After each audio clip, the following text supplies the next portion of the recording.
സുബിയാണ്. അപ്പൊ നമ്മുടെ മൺകാട്ട് പള്ളിയിൽ ചെറിയ പെരുന്നാൾ നടക്കുവാണ്. അപ്പൊ അതൊന്ന് കൂടാൻ വേണ്ടി വന്ന അതിന്റെ വിശേഷങ്ങളും കാഴ്ചകളൊക്കെ ഒന്ന് കാണാവേ. അപ്പൊ ദേ ബൊഗൈൻവില്ലൊക്കെ അലങ്കരിച്ചത് കാണോ, എന്ത് ഭംഗിയല്ലേ കാണാനൊക്കെ. അപ്പൊ കരോട്ട പള്ളിയിലാണ് പെരുന്നാളെന്ന് പറഞ്ഞാലും അലങ്കാരങ്ങൾ മുഴുവൻ താഴത്തെ പള്ളിയിലാണ് കേട്ടോ. അങ്ങനെ മെയിൻ കവാടം തൊട്ടതേ അവിടെ ഒരു വലിയൊരു മരമുണ്ട്, തണൽ മരമുണ്ട്. അത് ഫുൾ ഇങ്ങനെ ലൈറ്റുകളാൽ അലങ്കരിച്ചിരിക്കുകയാണ് കേട്ടോ. ഇത് കാണാൻ വേണ്ടി മാത്രം ആൾക്കാർ വരുന്നതായിട്ടുണ്ട്. നല്ല ഭംഗിയാണ് കേട്ടോ ലൈറ്റിംഗ് വർക്കൊക്കെ കാണാനായിട്ട്. അങ്ങനെ ദേ നമ്മൾ വഴിയിൽ നിന്ന് നേരെ പള്ളിയുടെ പുറകുവശം, അത് താഴത്തെ പള്ളിയുടെ പുറകുവശത്തോട്ടാണ് നമ്മൾ കയറി വരുന്നത് കേട്ടോ.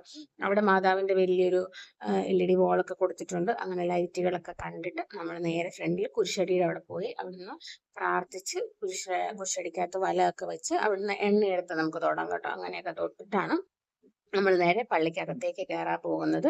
അങ്ങനെ അപ്പോൾ അമ്മക്കുട്ടനും ഞാനും കൂടെ നേരെ കുരിശടിയിൽ വലം വെക്കുകയാണ്. അത് കഴിഞ്ഞ് നേരെ നമ്മൾ പള്ളിക്കകത്ത് തൊഴാൻ വേണ്ടിയിട്ട് കയറും. പള്ളിക്കകത്ത് നമ്മൾ വീഡിയോസ് ഒന്നും എടുത്തിട്ടില്ല കേട്ടോ. പിന്നെ നമ്മൾ പള്ളിക്കകത്ത് കയറിയിട്ട് ഇറങ്ങി വരികയാണ്. അപ്പോൾ ഇത്രയുള്ള വീഡിയോസൊക്കെ എല്ലാവർക്കും ഇഷ്ടപ്പെടുന്നുണ്ടെന്ന് വിചാരിക്കുന്നു. അപ്പോൾ ഇനി ഇതുപോലത്തെ കുട്ടി കുട്ടി വീഡിയോസ് ആയിട്ട് വരുന്നത്. Thank you for watching.